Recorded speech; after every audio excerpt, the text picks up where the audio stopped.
किस्सा कहानी देखने और सुनने वालों को भारती कुमारी का नमस्कार। आप सबको किस्सा कहानी सुनना पसंद है। मैं सिर्फ किस्सा कहानी चैनल की बात नहीं कर रही हूँ। कोई भी किस्सा कहानी यानी कि एक काल्पनिक दुनिया जो पूरी तरह से काल्पनिक नहीं होती पर वास्तविक भी नहीं होती। किस्से कहानियों के माध्यम से कही गई बातें हमें लंबे समय तक याद रहती हैं। चाहे पौराणिक कहानियां हो, बोध कथाएं हो, साहित्यिक कृतियां हो। और अब सबसे अच्छी बात यह है कि हम जागरूकता और सूचना के प्रसारण के लिए भी काल्पनिकता का सहारा लेते हैं। और एक तरह से कहें तो कथा और कथेतर को मिलाकर हमारा मनोरंजन भी होता है, हमें सूचना भी मिलती है और एक जागरूकता भी फैलती है। तो मैं आज किस्सा कहानी सुनाने के बारे में इतनी बातें इसलिए कर रही हूँ कि जो मैं उपन्यास आप सबको सुनाने जा रही हूँ वो किस्सा कहानी के बारे में ही है। उसमें भी तरह तरह के किस्से कहानियां सुनाए जाते हैं। तो आप सबके लिए आज मैं लेकर आई हूँ उपन्यास सूरज का 7वां घोड़ा, जिसे लिखा है डॉक्टर धर्मवीर भारती ने। डॉक्टर धर्मवीर भारती नाम से परिचित होंगे ना आप लोग, कारण गुनाहों का देवता। गुनाहों का देवता एक तरह से हर उम्र के लोगों को पसंद आया और वो कहें तो साहित्यिक दुनिया में प्रेम का पर्याय बन चुकी है। और सूरज का 7वां घोड़ा डॉक्टर धर्मवीर भारती की दूसरी कृति है गुनाहों के देवता के बाद। और ये कृति अगर लेखन शैली की बात करें तो वो गुनाहों के देवता से एकदम अलग है और अलग नहीं भी है, क्योंकि दोनों ही उपन्यासों में जो एक चीज कॉमन है वो है प्रेम। तो डॉक्टर धर्मवीर भारती खुद क्या कहते हैं कि किसी भी लेखक के लिए ये लेखन का ये उतार चढ़ाव एकदम अलग सा होता है कि आपने एक ऐसी प्रेम कथा लिख दी जो जिसे लगभग हर वर्ग ने हाथों हाथ लिया और उसके बाद एक बेहद चुनौतीपूर्ण शैली को आपने अपनाया। लेखन के क्षेत्र में मैं कहूँ तो ये निश्चित रूप से बहुत चुनौतीपूर्ण कार्य है एक लेखक के लिए। तो डॉक्टर धर्मवीर भारती खुद क्या कहते हैं अपने इस उपन्यास के बारे में।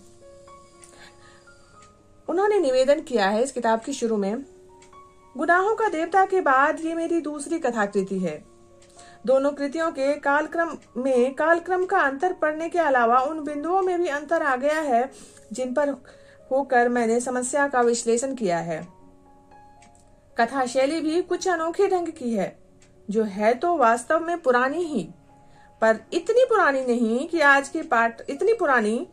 के पाठक को थोड़ी नई या अपरिचित सी लग सकती है। ये किस्सा गोई शैली जो आज लेखक कहते हैं कि किस्सा गोई शैली जो वर्तमान में थोड़ी थोड़ी कम होती जा रही है, वही किस्सा गोई शैली है जो पुरानी है पर नई पीढ़ी को अभी भी वो नई लगेगी। बहुत छोटे से चौखटे में काफी लंबा घटनाक्रम और काफी विस्तृत क्षेत्र का चित्रण करने की व्यवस्था के कारण ये ढंग अपनाना पड़ा है। ये उन्होंने अपने लेखन शैली के बारे में कहा, क्योंकि ये उपन्यास कुछ अलग तरह की लेखन शैली में लिखी गई है। और थोड़े समय इस उपन्यास को पढ़ने से पहले आप लोगों को थोड़ी जानकारी दे रही हूँ ताकि आपको समझने में आसानी होगी इस उपन्यास को, कहानियों को, किस्सा कहानी कहने के ढंग को। और जब भी हम कोई किताब या खासकर साहित्यिक कृति पढ़ना शुरू करते हैं तो उसमें एक खास चीज होती है, सबसे पहले वो होती है भूमिका, कि भूमिका किसने लिखी है। प्रायः जिस लेखक की किताब होती है उसके समकालीन या ज्यादातर वरिष्ठ लेखक ही उसकी भूमिका लिखते हैं। तो इस किताब की भूमिका लिखी है सच्चिदानंद हीरानंद वात्स्यायन अज्ञेय, जिन्हें हम सब अज्ञेय के नाम से जानते हैं। उन्होंने लिखी है इसकी भूमिका।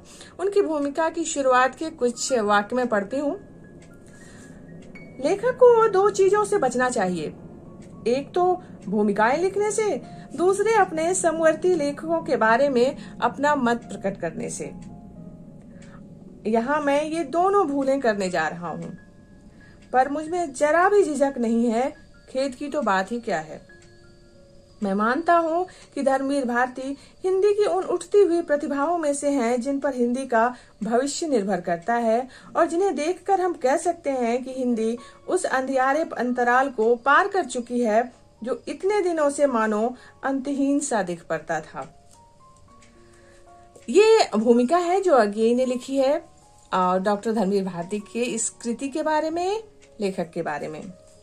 अब लेखक, चूंकि ये उपन्यास कुछ अलग शैली में लिखी गई है, तो लेखक इस उपन्यास के बारे में भी शुरुआत में पाठकों को थोड़ा बताते हैं कि किस ढंग की है ये उपन्यास। वो लिखते हैं, इससे पहले कि मैं आपके सामने माणिक मुल्ला के अद्भुत निष्कर्षवादी प्रेम कहानियों के रूप में लिखा गया ये उपन्यास सूरज का सातवां घोड़ा प्रस्तुत करूं, ये अच्छा होगा कि पहले आप जान लें कि माणिक मुल्ला कौन थे। वे हम लोगों को कहाँ मिले, कैसे उनकी प्रेम कहानियां हम लोगों के सामने आई, प्रेम के विषय में उनकी धारणाएं और अनुभव क्या थे, तथा कहानी की टेक्निक के बारे में उनकी मौलिक उद्भावनाएं क्या थी का प्रयोग मैं इसलिए कर रहा हूँ कि मुझे आज ये नहीं मालूम कि वे कहाँ हैं और क्या कर रहे हैं। अब कभी उनसे मुलाकात होगी या नहीं, और अगर सचमुच वे लापता हो गए तो कहीं उनके साथ उनकी ये अद्भुत कहानियां भी लापता ना हो जाए। मैं आपके सामने पेश किए देता हूँ। एक जमाना था जब वे हमारे मोहल्ले के मशहूर व्यक्ति थे। वहीं पैदा हुए, बड़े हुए, वहीं शोहरत पाई और वहीं से लापता हो गए।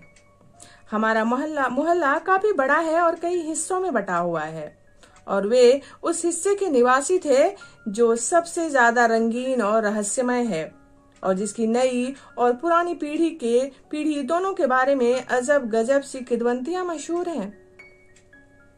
मुल्ला उनका उपनाम नहीं था, जाति थी। वो कश्मीरी थे। कई पुश्तों से उनका परिवार यहाँ बसा हुआ था। वे अपने भाई और भाभी के साथ रहते थे। भाई और भाभी का तबादला हो गया और वे पूरे घर में अकेले रहते थे। इतनी सांस्कृतिक स्वाधीनता तथा इतनी कम्युनिज्म एक जगह पर मिल जाए तो ये उनका घर ही था। यद्यपि हम लोग उनके घर से बहुत दूर रहते थे, लेकिन वहीं सबका अड्डा जमा करता था। हम सब उन्हें गुरुवत मानते थे और उनका भी हम सबों पर निश्चल प्रगाढ़ स्नेह था। वे नौकरी करते हैं, पढ़ते हैं। नौकरी करते हैं तो कहाँ, पढ़ते हैं तो क्या पढ़ते हैं, ये भी हम लोग कभी नहीं जान पाए। उनके कमरों में किताबों का नामो निशान नहीं था। हाँ, कुछ अजब गजब चीजें वहां जरूर थीं, अमूमन दूसरे लोगों के कमरों में नहीं पाई जाती। मसलन दीवार पर एक पुराने काले फ्रेम में एक फोटो जड़ा था जिस पर लिखा था, खाओ बदन बनाओ। एक ताक में एक काली भेंट का बड़ा सुंदर चाकू रखा था। एक कोने में एक घोड़े की पुरानी नाल पड़ी थी, और इसी तरह की कितनी ही अजीबोगरीब चीजें वहां थीं जिनका औचित्य हम लोग कभी नहीं समझ पाते थे। इनके साथ ही साथ हमें ज्यादा दिलचस्पी जिस बात में थी वो यह कि जाड़ों में मूंगफलियां और गर्मियों में तरबूजे खरबूजे वहाँ हमेशा मौजूद रहते थे, और उसका स्वाभाविक परिणाम यह था कि हम लोग भी हमेशा वहीं मौजूद रहते थे। अगर काफी फुर्सत हो, पूरा घर अपने अधिकार में हो, 4 मित्र बैठे हों, तो निश्चित है कि घूम फिर कर वार्ता राजनीति पर आ टिकेगी, और जब राजनीति में दिलचस्पी खत्म होने लगेगी तो गोष्ठी की वार्ता प्रेम पर आ टिकेगी। यही 2 सबसे महत्वपूर्ण चीजें होती है वार्ता में। खासकर माणिक मुल्ला का दखल जितना राजनीति में था उतना ही प्रेम में था, लेकिन जहां तक साहित्यिक वार्ता का प्रश्न था वे प्रेम को तरजीह दिया करते थे। प्रेम के विषय में बात करते समय वे कभी कभी कहावतों को अजब रूप में पेश किया करते थे। उनमें से ना जाने क्यों एक कहावत अभी तक मेरे दिमाग में चस्पा है, हालांकि उसका सही मतलब ना मैं तब समझा था ना अब। अक्सर प्रेम के विषय में अपने कड़वे मीठे अनुभवों से हम लोगों का ज्ञानवर्धन करने के बाद खरबूजा काटते हुए कहते थे, प्यारे बंधुओं, कहावत में चाहे जो कुछ कहा हो, प्रेम में खरबूजा चाहे चाकू पर गिरे चाहे चाकू खरबूजे पर, नुकसान हमेशा चाकू का होता है। अतः जिसका व्यक्तित्व चाकू की तरह तेज और पैना हो, उसे हर हालत में उस उलझन से बचना चाहिए। ऐसी अन्य कहावतें थीं जो याद आने के बाद मैं लिखता रहूंगा। लेकिन जहां तक कहानियों का प्रश्न था, उनकी निश्चित धारणा थी कि कहानियों की तमाम नस्लों में प्रेम कहानियां ही सबसे सफल होती हैं। अतः कहानियों में रोमांस का अंश जरूर होना चाहिए, लेकिन साथ ही हमें अपनी दृष्टि संकुचित नहीं कर लेनी चाहिए और कुछ ऐसा चमत्कार करना चाहिए कि समाज के लिए कल्याणकारी अवश्य हो।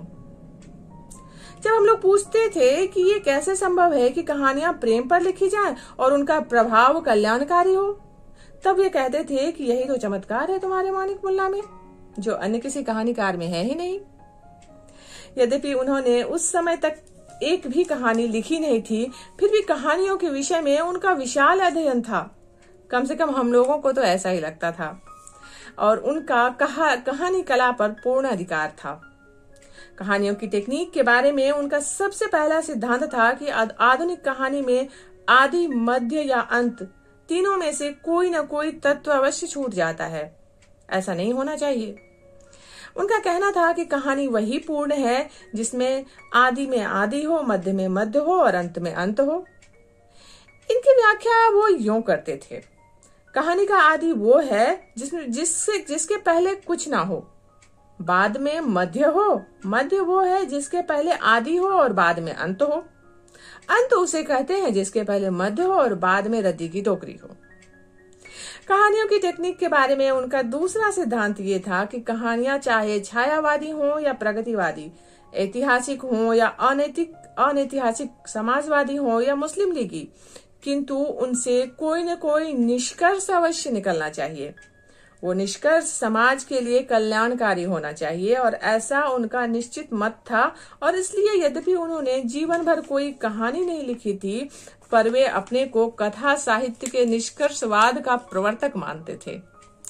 कथा शिल्प की पूरी प्रणाली वे इस प्रकार बताते थे, देखो, कुछ पात्र लो और एक निष्कर्ष पहले से सोच लो, यानी जो भी निष्कर्ष निकालना हो, फिर अपने पात्रों पर इतना अधिकार रखो, इतना शासन रखो कि वे अपने आप प्रेम के चक्र में उलझ जाएं और अंत में वे उसी निष्कर्ष पर पहुंचे जो तुमने पहले से तय करके रखा हुआ है।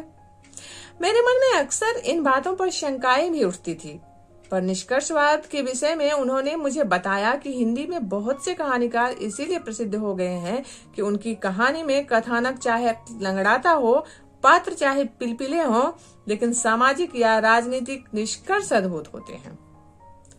मेरी दूसरी शंका कथावस्तु की प्रेम संबंधी अनिवार्यता के विषय से था। मैं अक्सर सोचता था कि जिंदगी में अधिक से अधिक 10 बरस ऐसे होते हैं जब हम प्रेम करते हैं।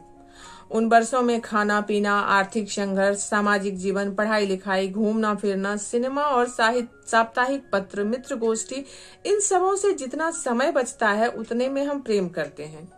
फिर इतना महत्व क्यों दिया जाए प्रेम को?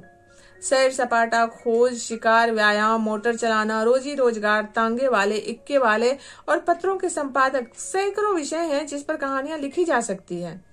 फिर आखिर प्रेम पर ही क्यों लिखी जाए?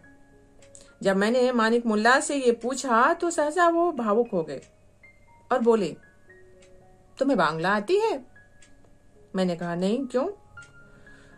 तो वो गहरी सांस लेकर बोले, टैगोर का नाम तो सुना ही होगा। उन्होंने लिखा है, आमार माझारे जो आछे से गो कोनो विरहनी नारी, अर्थात मेरे मन के अंदर जो बसा है वो कोई विरहनी नारी है और वही विरहनी नारी अपनी कथा कहा करती है बार बार तरह तरह से।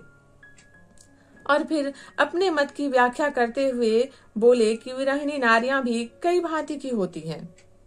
अनूढ़ा विरहनी, ऊढ़ा विरहनी, मुग्धा विरहनी, प्रौढ़ा विरहनी आदि आदि। और विरह भी कई प्रकार के होते हैं, बाह्य, परिस्थिति जन्य, आंतरिक, मन स्थिति जन्य इत्यादि। इन सबों पर कहानियां लिखी जा सकती हैं। और मानिक मुल्ला का चमत्कार ये है कि जैसे बाजीगर मुंह से आम निकाल लेता है, वैसे ही इन कहानियों से सामाजिक कल्याण के निष्कर्ष निकाल देने में वे समर्थ थे।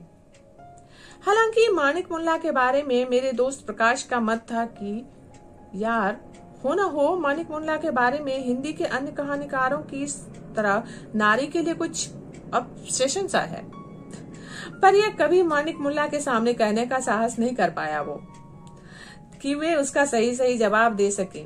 और जहां तक मेरा सवाल है, मैं आज तक उनके बारे में सही फैसला नहीं कर पाया हूँ। इसीलिए मैं ये कहानियां ज्यों के त्यों आपके सामने प्रस्तुत किए देता हूँ, ताकि आप स्वयं निर्णय ले सकें। इसका नाम सूरज का 7वां घोड़ा क्यों रखा गया, इसका स्पष्टीकरण भी अंत में मैंने कर दिया है। हाँ, आप मुझे इसके लिए क्षमा करेंगे कि इसकी शैली में बोलचाल के लहजे की प्रधानता है और मेरी आदत के मुताबिक उनकी भाषा रोमानी, चित्रात्मक, इंद्रधनुष और फूलों से सजी हुई नहीं है। इसका मुख्य कारण ये है कि ये कहानियां मानिक मुल्ला की हैं। मैं तो केवल प्रस्तुत करता हूँ। अतः जैसे मैंने उनसे सुनी थी, उन्हें यथासंभव वैसे ही प्रस्तुत करने का प्रयास कर रहा हूँ। ये कहते हैं डॉक्टर धर्मवीर भारती इस उपन्यास के कहन के बारे में। इस उपन्यास में मानिक मुल्ला अपनी कहानियां सुनाते हैं जिसे डॉक्टर धर्मवीर भारती लिखते हैं, और जो डॉक्टर धर्मवीर भारती ने सूरज का 7वां घोड़ा में लिखा है वो मैं भारती कुमारी आप सबको किस्सा कहानी की तरह आगे के एपिसोड में सुनाऊंगी। जल्दी ही मिलते हैं सूरज के 7वां घोड़ा के मानिक मुल्ला के द्वारा कही गई पहली कहानी के साथ। जुड़े रहिए किस्सा कहानी से।